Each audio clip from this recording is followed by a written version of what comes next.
apakah orang yang mati muda atau mati tanpa meninggalkan keturunan dapat dianggap sebagai tanda kurang diberkati? Dalam budaya kita Batak, kematian yang sangat diidam-idamkan, kematian yang dipandang tertinggi, kematian yang dipandang sangat terhormat dan membahagiakan itu adalah mati dalam usia sangat lanjut, semua anaknya sudah kawin, dan punya anak, punya cucu lagi, dan hidupnya kaya, mapan, sejahtera.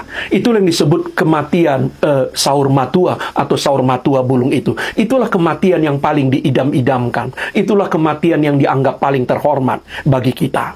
Nah, tapi kan fakta, tidak semua orang bisa mati seperti itu. Ada orang yang bisa mati usianya lanjut, tapi anaknya ada 1-2 belum kawin.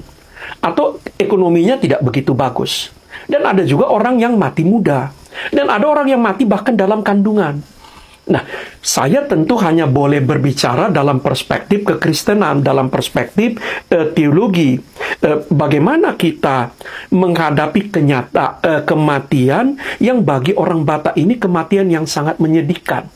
Yaitu mate purpur, mate ponggol katanya.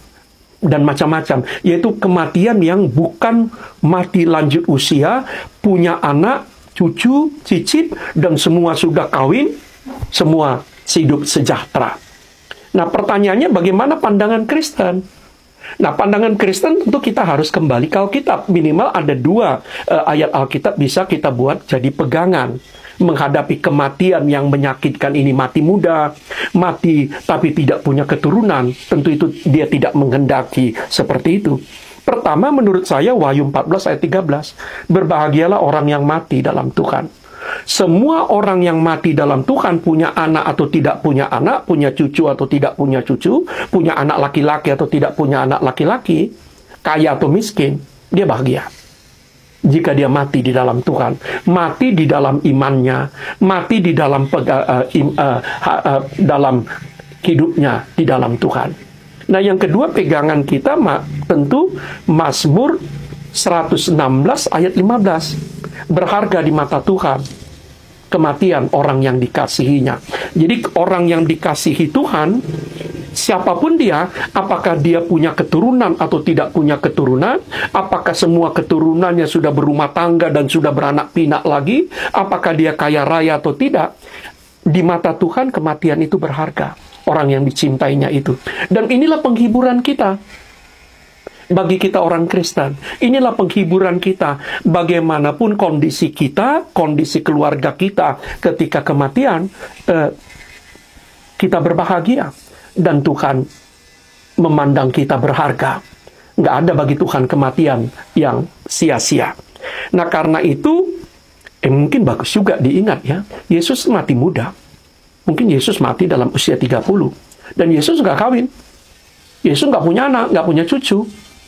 Kalau menurut adat Batak, Yesus nggak bisa dipestakan. 7 hari 7 malam. Nggak bisa potong kerbau, nggak bisa, dan nggak bisa disebut saur matua bulung.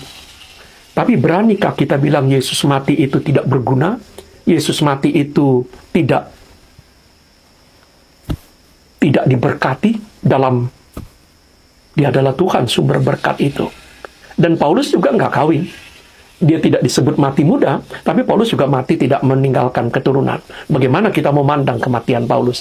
Nah, sekali lagi, sebagai orang-orang beriman, mari kita pegang 2 firman Tuhan itu.